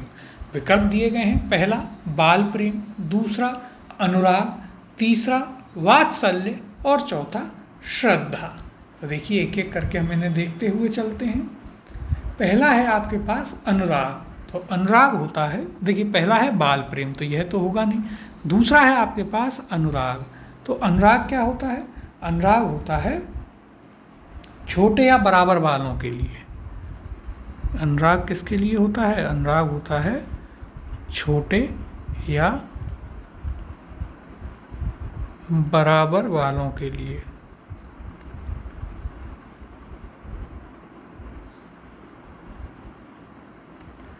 देखिए आपसे छोटे या बराबर बालों के लिए जो प्रेम होता है उसे क्या कहते हैं? उसे कहते हैं अनुराग। फिर है वात्सल्य। वात्सल्य होता है माता पिता का अपनी संतान के लिए प्रेम। तो सही उत्तर हो जाएगा ऑप्शन नंबर 3। और श्रद्धा क्या होती है? तो श्रद्धा होती है बड़ों के प्रति प्रेम। क्या होती है? बड़ों के प्रति जो प्रेम होता है उसे क्या कहते हैं? उसे कहते हैं श्रद्धा। और देखिए एक और यहाँ पर हम आपको बता देते हैं, वह भी याद रखिए। एक होता है प्रणय। क्या होता है? प्रणय। प्रणय का अर्थ क्या होता है? प्रणय किसके लिए प्रयुक्त होता है? यह होता है पति पत्नी के बीच जो प्रेम होता है। तो देखिए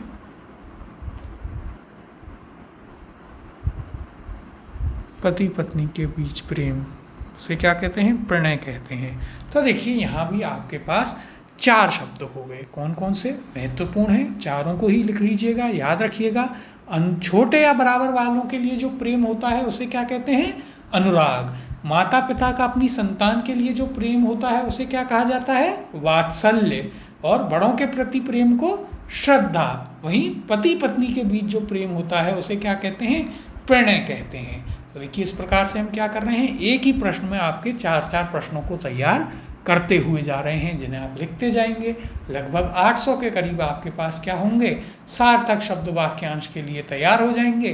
और जब इतने शब्दों को आप याद कर लेंगे तो इससे बाहर तो कुछ जा ही नहीं सकता। अब 29वां प्रश्न देखते हैं। शीघ्र प्रसन्न होने वाले को कहते हैं। तो यह हम आपको पहले ही करा चुके हैं एक प्रश्न में। विकल्प देखते हैं, पहला अनुतोष, दूसरा आशुतोष, तीसरा परितोष और चौथा संतोष। तो देखिए जो शीघ्र प्रसन्न हो जाए उसे क्या कहते हैं? उसे कहते हैं आशुतोष। तो सही उत्तर हो जाएगा ऑप्शन नंबर 2। अब 30वां प्रश्न है, छोटा बन जाने की योग कला को इनमें से क्या कहते हैं? तो देखिए यह भी आपके लिए एक महत्वपूर्ण शब्द यहाँ पर मिलेगा। विकल्प देखते हैं। पहला विकल्प है लघुता, दूसरा लघुकाय, तीसरा लघुतम और चौथा लघिमा। देखिए यहाँ पर लघिमा हो गया है, यह होगा लघिमा। क्या होगा? लघिमा। तो क्या पूछा है आपसे? छोटा बन जाने की योग कला को क्या कहते हैं? एक एक करके देखते हैं। तो देखिए लघुता, लघुता होता है छोटे शरीर वाला या छोटपन। तो देखिए लघुता क्या होता है, लघुता होता है छोटे शरीर वाला या क्या होगा, छोटपन।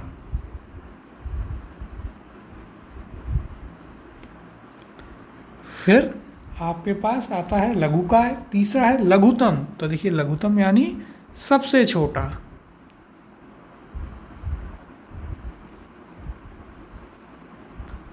और फिर है लघिमा।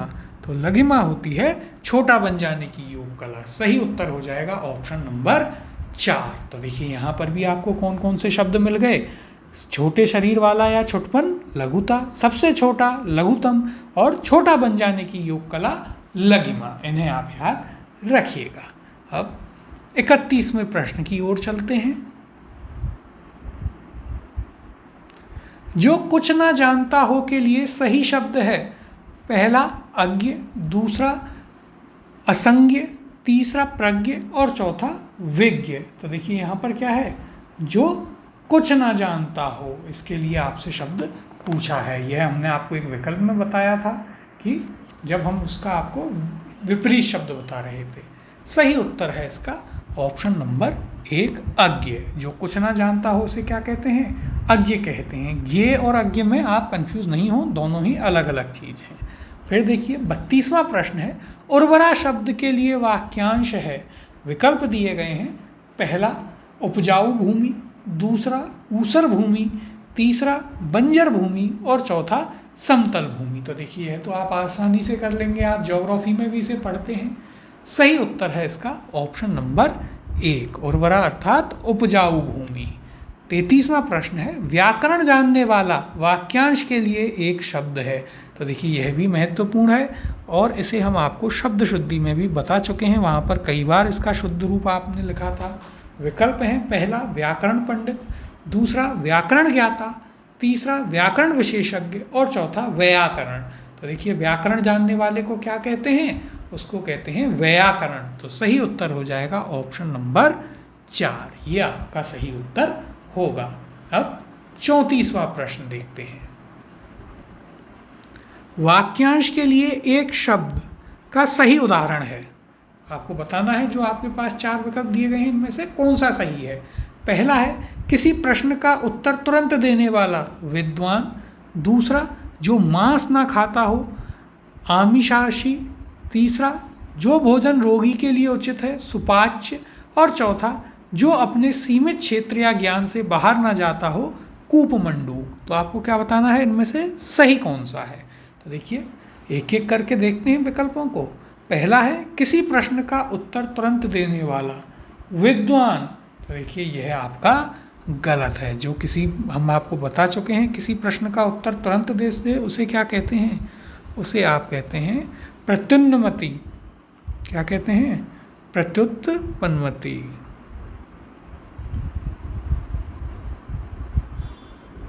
उसे कहा जाता है प्रत्युत्पन्नमति। यह हम आपको पहले ही लिखा चुके हैं। फिर देखिए जो मांस ना खाता हो आमिषाशी, तो यह आपका गलत है। जो मांस ना खाता हो उसे आप क्या कहते हैं, उसे कहते हैं निरामिष। क्या कहते हैं, उसे कहते हैं निरामिष। तो देखिए यह आपके लिए महत्वपूर्ण है, इसे याद रखिएगा। फिर तीसरा है जो भोजन रोगी के लिए उचित है सुपाच्य। यह भी गलत है। जो भोजन रोगी के लिए उचित हो उसे क्या कहते हैं, उसे कहते हैं पथ्य। क्या कहते हैं, पथ्य कहते हैं। यह याद रखिएगा, यह भी आपके लिए महत्वपूर्ण है। अब एक ही विकल्प बचता है तो वही उत्तर होगा, लेकिन देख लेते हैं कि वाक्यांश क्या है और उसके लिए शब्द क्या है। तो देखिए जो अपने सीमित क्षेत्र या ज्ञान से बाहर ना जाता हो कूपमंडूक अर्थात कुएं का मेढक। तो यह आपका सही है, यानी उत्तर हो जाएगा ऑप्शन नंबर 4। तो देखिए यहाँ पर भी आपको प्रत्युन्नमति पहले से ही पता था। किसी प्रश्न का उत्तर तुरंत देने वाले को क्या कहते हैं, उसे कहते हैं प्रत्युत्पन्नमति। फिर जो मांस ना खाता हो निरामिष, और जो भोजन रोगी के लिए उचित हो उसे कहते हैं पथ्य। ये आपको यहाँ पर लिख लेने हैं। इसके अलावा जो अपने सीमित क्षेत्र या ज्ञान से बाहर ना जाता हो कूपमंडूक। तो देखिए इस प्रश्न में भी हमने एक ही प्रश्न में 4 प्रश्नों को हल किया है। इन्हें आप अच्छे से नोट कीजिएगा, जिससे आपके पास बहुत ही उचित मात्रा में कंटेंट हो और आपके एग्ज़ाम में इससे बाहर कुछ भी ना जाए। अब 35वां प्रश्न है, किस विकल्प में वाक्यांश के लिए सही शब्द का प्रयोग हुआ है? तो देखते हैं, इसे भी विकल्प हैं। पहला, जिसका नाम कोई ना जाने, विख्यात। दूसरा, दोपहर के पहले का समय, अपराह्न। तीसरा, जो ईश्वर में आस्था ना रखे, आस्तिक। और चौथा, जो पैरों पर खड़ा ना हो सके, पंगु। क्या पूछा है, सही कौन सा है? तो देखिएगा, पहला क्या था, जिसका नाम कोई ना जाने, विख्यात। तो देखिए यह तो आपका गलत हो गया। विख्यात तो वो है जो सुप्रसिद्ध हो, तो जिसका नाम कोई ना जानता हो वह होता है बेनाम। कई बार आप पढ़ते हैं बेनामी संपत्ति है, यानी किसके नाम है यही नहीं पता। फिर दूसरा है, दोपहर के पहले का समय, अपराह्न। तो यह भी आपका गलत हो गया। दोपहर के पहले का समय क्या कहलाता है? वह कहलाता है पूर्वाह्न। क्या कहलाता है? उसे कहते हैं पूर्वाह्न। और अपराह्न क्या होता है? अपराह्न होता है दोपहर के बाद का समय। अपराह्न होता है दोपहर के बाद का समय। फिर देखिए अगला शब्द है, जो ईश्वर में आस्था ना रखे, आस्तिक। तो यह भी गलत हो गया। जो ईश्वर में आस्था ना रखे क्या कहलाता है? वह कहलाता है नास्तिक। और नास्तिक का विपरीत होता है आस्तिक, जो ईश्वर में आस्था रखे। चौथा विकल्प क्या है? जो पैरों पर खड़ा ना हो सके, पंगु। तो यह आपका सही है, यानी कि सही उत्तर हो जाएगा ऑप्शन नंबर 4। तो देखिए यहाँ भी आपको 4 शब्द मिल गए वाक्यांश के लिए। कौन कौन से? जिसका नाम कोई ना जाने, बेनाम। दोपहर के पहले का समय, पूर्वाह्न। दोपहर के बाद का समय, अपराह्न। जो ईश्वर में आस्था रखे, आस्तिक। और आस्था रखे वह आस्तिक। जो ईश्वर में आस्था ना रखे वह होता है नास्तिक। और जो पैरों पर खड़ा ना हो सके उसे कहते हैं पंगु। देखिए यहाँ पर आपको इस प्रश्न में 6 शब्द मिल गए वाक्यांश के लिए। तो इसी प्रकार से हम इन्हें करते जाएंगे और आपके पास अच्छी खासी संख्या में प्रश्न होंगे। अब 36वें प्रश्न की ओर चलते हैं। पहाड़ के ऊपर की समतल भूमि को इनमें से क्या कहा जाता है? तो देखिए यह तो हमने सबसे पहले प्रश्न में ही आपको बताया था, चित्र भी बता दिया था। विकल्प देखते हैं। पहला आदित्य का, दूसरा उपत्यय का, तीसरा शिखरी और चौथा शिखरिणी। तो देखिए सही उत्तर है इसका ऑप्शन नंबर 1। ऊपर की भूमि आदित्य का और पहाड़ के नीचे की भूमि उपत्यय का। इसे क्या कहते हैं? इसे कहते हैं पहाड़ के नीचे की भूमि। तो यह आपको पहले ही प्रश्न में करा दिया था, चित्र से भी समझा दिया था, तो यह तो आपको अच्छे से याद होगा ही। अब 37वां प्रश्न है, अपरिहार्य शब्द किस वाक्यांश के लिए प्रयुक्त होता है? विकल्प हैं। पहला, वह जिसका कथन ना किया जा सके। दूसरा, वह जिसका वर्णन ना किया जा सके। तीसरा, वह जिसकी देखभाल ना की जा सके। और चौथा, वह जो किसी उपाय से दूर ना किया जा सके। तो देखिए अपरिहार्य के लिए होता है क्या? वह जो किसी उपाय से दूर ना किया जा सके। ऑप्शन नंबर 4 यहाँ पर आपका सही उत्तर होगा। अब अपरिहार्य हम आपके लिए पारिभाषिक शब्दावली में भी बता करके आए हैं, तो यह भी आपको याद रखना है। वहाँ पर भी हमने आपको बताया था कि इसके लिए क्या शब्द होता है। और वह जो किसी उपाय से दूर ना किया जा सके उसे क्या कहते हैं? अपरिहार्य कहते हैं। अब देखिए बाकी के विकल्पों में यदि हम देखें तो पहला क्या है? वह जिसका कथन ना किया जा सके। तो यह कहलाता है अकथनीय। क्या होता है? अकथनीय। इसे क्या कहते हैं? अकथनीय कहते हैं। दूसरा है वह जिसका वर्णन ना किया जा सके। तो यह हो जाएगा आपके पास क्या? अवर्णनीय। क्या हो जाएगा? अवर्णनीय हो जाएगा। तो देखिए यहाँ पर भी आपको कौन कौन से शब्द मिले। पहला, वह जिसका कथन ना किया जा सके, अकथनीय। वह जिसका वर्णन ना किया जा सके, अवर्णनीय। और एक था आपके पास, वह जो किसी उपाय से दूर ना किया जा सके, अपरिहार्य। याद रखिएगा, यह भी एक महत्वपूर्ण शब्द है आपके लिए। 38वां प्रश्न है, प्रत्युत्पन्नमति शब्द किस वाक्यांश के लिए प्रयुक्त होता है? तो देखिए, यह अब हम 2 से 3 बार कर चुके हैं, इसे एक एक करके देखते हैं। पहला, वह जो किसी के मर्म को जान ले। दूसरा, वह जो दिखने में सुंदर लगे। तीसरा, वह जो बहुत कुछ जानता हो। और चौथा, वह जो तुरंत ही कोई उपयुक्त बात या काम सोच ले। तो सही उत्तर क्या होगा? सही उत्तर होगा आपका ऑप्शन नंबर 4। प्रत्युत्पन्नमति क्या होता है? वह जो तुरंत ही कोई उपयुक्त बात, काम या उत्तर सोच ले। अब यदि हम बाकी के विकल्पों को देखें तो देखिए, यहाँ भी कुछ महत्वपूर्ण शब्द आपको मिलेंगे। कौन कौन से? तो वह जो किसी के मर्म को जान ले, उसे कहते हैं मर्मज्ञ। क्या कहते हैं? मर्मज्ञ कहते हैं। यह भी आपके लिए काफ़ी महत्वपूर्ण है। देखिए, दूसरा है, क्या है दूसरा? वह जो दिखने में सुंदर लगे, उसे कहते हैं ललित। क्या कहते हैं? ललित कहते हैं। यह भी याद रखिएगा, महत्वपूर्ण है। फिर देखिए, अगला है यहाँ पर आपके पास क्या? वह जो बहुत कुछ जानता हो, उसे कहते हैं बहुज्ञ। क्या कहते हैं? उसे कहते हैं बहुज्ञ। तो यह भी आपके लिए बहुत ही महत्वपूर्ण है। तो देखिए, यहाँ पर आपको 3 शब्द मिल गए। कौन कौन से? वह जो किसी के मर्म को जान ले, मर्मज्ञ। वह जो दिखने में सुंदर लगे, ललित। वह जो बहुत कुछ जानता हो, बहुज्ञ। और वह जो तुरंत ही कोई उपाय, कोई उत्तर ढूंढ ले या सोच ले, उसे क्या कहते हैं? उसे कहते हैं प्रत्युत्पन्नमति। तो देखिए, यहाँ पर भी आपको कुछ महत्वपूर्ण शब्द मिले हैं, इन्हें भी आप अच्छे से नोट कर लीजिएगा। अब 39वां प्रश्न देखते हैं। जिसका अनुभव इंद्रियों द्वारा न हो, वाक्यांश के लिए उपयुक्त शब्द है। तो देखिए, यह हम आपको बता चुके हैं ऑलरेडी, इंद्रियों वाले सारे, तो ये आप आसानी से कर लेंगे। विकल्प देखते हैं। पहला है अतीन्द्रिय। दूसरा क्या है? इंद्रिय जीत। तीसरा इंद्रिय निग्रह। और चौथा है यहाँ पर जितेंद्रिय। तो देखिए, जिसका अनुभव इंद्रियों द्वारा ना हो, वह होता है अतीन्द्रिय। सही उत्तर हो जाएगा आपका ऑप्शन नंबर 1। अब इसके अलावा जो भी आपके इंद्रियों से संबंधित शब्द हैं, वो हम आपको पहले ही लिखा चुके हैं, तो उन्हें आप वहाँ से कर लीजिए। जैसे यहाँ पर क्या है?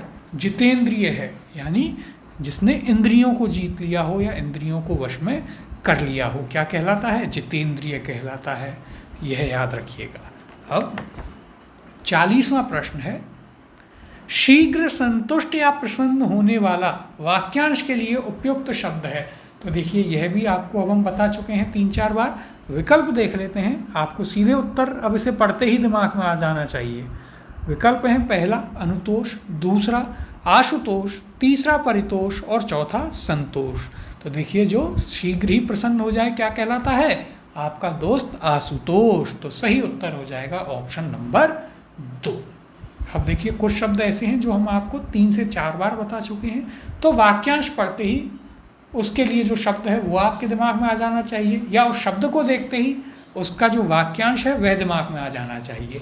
प्रैक्टिस ऐसी ही करनी है कि आपको तुरंत चीज़ें देखते ही याद आएँ, तो आपके नंबर बहुत ही शानदार आएंगे।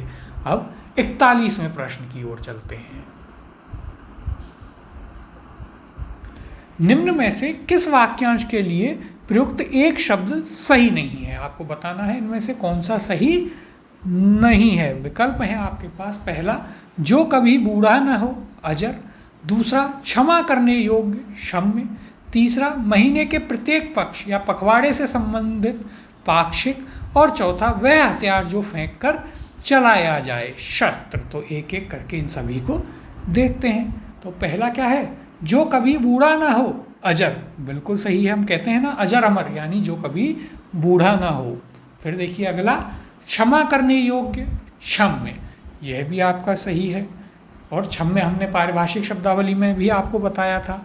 तीसरा, महीने के प्रत्येक पक्ष या पखवाड़े से संबंधित, पाक्षिक। यह भी आपका सही है। चौथा, अब देखिए उत्तर हमें पता चल गया, चौथा ही होगा। वह हथियार जो फेंक कर चलाया जाए, शस्त्र। तो यह आपका गलत है। उत्तर हो जाएगा ऑप्शन नंबर 4। जो फेंक कर चलाया जाए उन्हें कहते हैं अस्त्र। अब देखिए ये दोनों भी आपको बहुत कंफ्यूज करेंगे, शस्त्र और अस्त्र। तो इन्हें आप कैसे याद रखेंगे, ये भी आपके लिए बहुत ही महत्वपूर्ण हो जाता है। तो जो फेंक कर चलाए जाएं वे अस्त्र होते हैं, और जो हाथ में पकड़ कर चलाए जाएं कैसे याद रखिएगा। तो देखिए शस्त्र, शय से शस्त्र और शय से ही शरीर, यानी हाथ में, जो आपके हाथ में ही रहे, शरीर से अलग ना हो, वे होते हैं शस्त्र। और जो शरीर से अलग हो जाएं, फेंक कर चलाए जाएं, वे क्या कहलाते हैं, वे कहलाते हैं अस्त्र। तो ये दोनों ही आपके लिए महत्वपूर्ण हैं, इन्हें एक साथ लिख लीजिएगा जिससे आपको कोई भी कन्फ्यूज़न में ना रहे। तो देखिए यहाँ पर भी आपको कितने शब्द मिले, यहाँ पर आपको 5 शब्द मिल गए। कौन कौन से, जो कभी बूढ़ा ना हो, अजर, ये पहले भी एक विकल्प में था।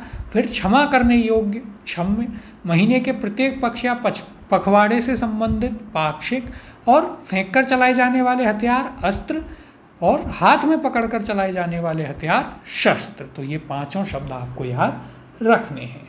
अब 42वां प्रश्न है, जो जीतने के योग्य हो वाक्यांश के लिए शब्द है। पहला अजय, दूसरा जयी, तीसरा जित और चौथा तीसरा जय और चौथा जित।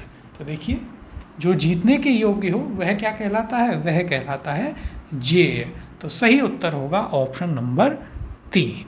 अब अजय जिसे जीता ना जा सके, अजय क्या होता है, अजय होता है जिसे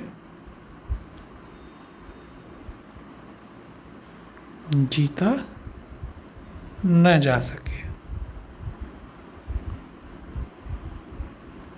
देखिए आपको 2 शब्द यहाँ पर मिले, जो जीतने के योग्य हो या जिसे जीता जा सके जय, और जिसे जीता ना जा सके अजय। अब 43वां प्रश्न है, जिसको सिद्ध करने के लिए अन्य प्रमाण की जरूरत ना हो वाक्यांश के लिए एक शब्द है। विकल्प हैं आपके पास, पहला प्रमाण, दूसरा प्रमाणित, तीसरा सिद्ध और चौथा स्वयं सिद्ध। तो देखिए यह भी आपके लिए एक महत्वपूर्ण यहाँ पर प्रश्न है। तो देखिए क्या है, जिसको सिद्ध करने के लिए अन्य प्रमाण की जरूरत ना हो तो वह होता है स्वयं सिद्ध। जिसे सिद्ध करने के लिए किसी और की आवश्यकता ही नहीं है, वह खुद ही अपने आप में एक प्रमाण है, तो वह होता है स्वयं सिद्ध। यानी ऑप्शन नंबर 4 यहाँ पर आपका सही उत्तर होगा। अब 44वां प्रश्न देखते हैं, जो सबके मन की बात जानता हो वाक्यांश के लिए एक शब्द है। ऑप्शन है विकल्प, पहला अंतर्भाव, दूसरा अंतर्भेदी, तीसरा अंतर्यामी और चौथा अंतर्ज्ञानी। तो देखिए बहुत ही आसान है, बाबा जो आपके मन की बात बता दे उसको आप क्या कहते हैं कि अरे बाबा आप तो बहुत अंतर्यामी हो। तो सही उत्तर हो जाएगा ऑप्शन नंबर 3 अंतर्यामी। अब 45वां प्रश्न है, किसी पक्ष का समर्थन करने वाला वाक्यांश के लिए शब्द है। तो देखिए यह भी आपके लिए महत्वपूर्ण है, क्यों, क्योंकि यह आपको कंफ्यूज कर देगा। तो देखिए विकल्प देखते हैं क्या क्या हैं। पहला अधिवक्ता, दूसरा पक्षपाती, तीसरा पाक्षिक और चौथा समर्थक। तो देखिए क्या है यहाँ पर, किसी पक्ष का समर्थन करने वाला क्या कहलाता है, वह कहलाता है समर्थक। आप भी जब किसी पार्टी का, किसी दल का, उनका समर्थन करते हैं तो आप क्या कहलाते हैं उसके, आप कहलाते हैं उसके समर्थक। तो यह आपको यहाँ पर याद रखना है।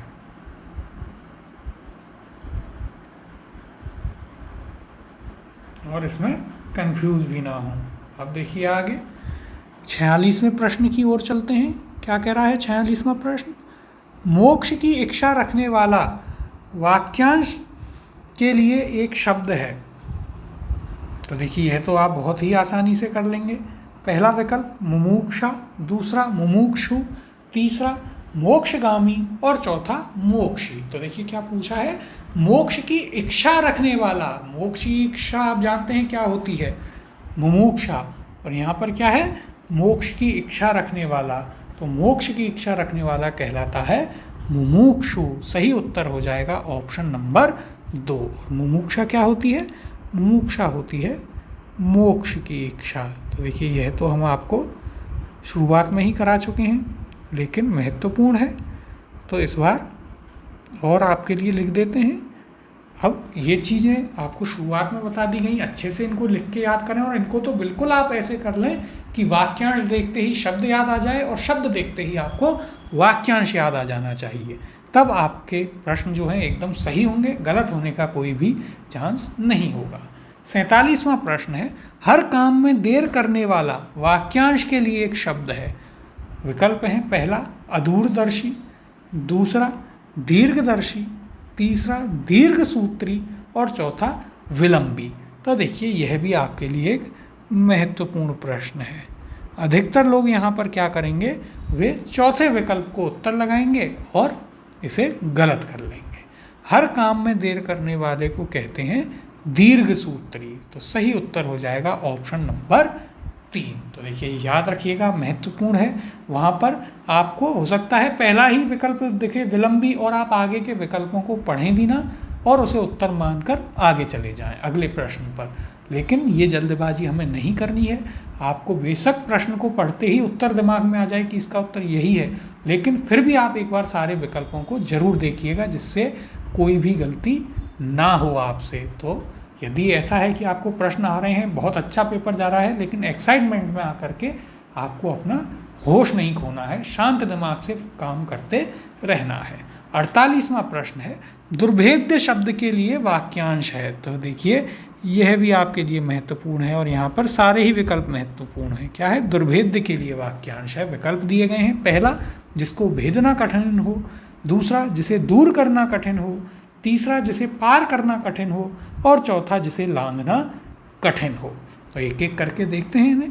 पहला क्या है, जिसको भेदना कठिन हो वह होता है दुर्भेद्य। तो सही उत्तर हो गया आपका ऑप्शन नंबर 1। दूसरा क्या है विकल्प, जिसे दूर करना कठिन हो, इसके लिए शब्द होता है दुष्कर।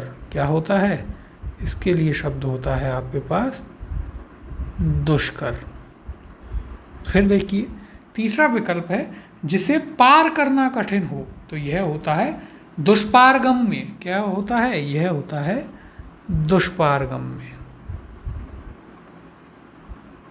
दुष्पारगम्य। देखिए करना कठिन तो दुष्कर, पार करना कठिन दुष्पारगम, और जिसे लांघना कठिन हो वह होता है दुर्लंघ्य। क्या होता है, तो देखिए वह होता है आपका दुर्लंघ्य।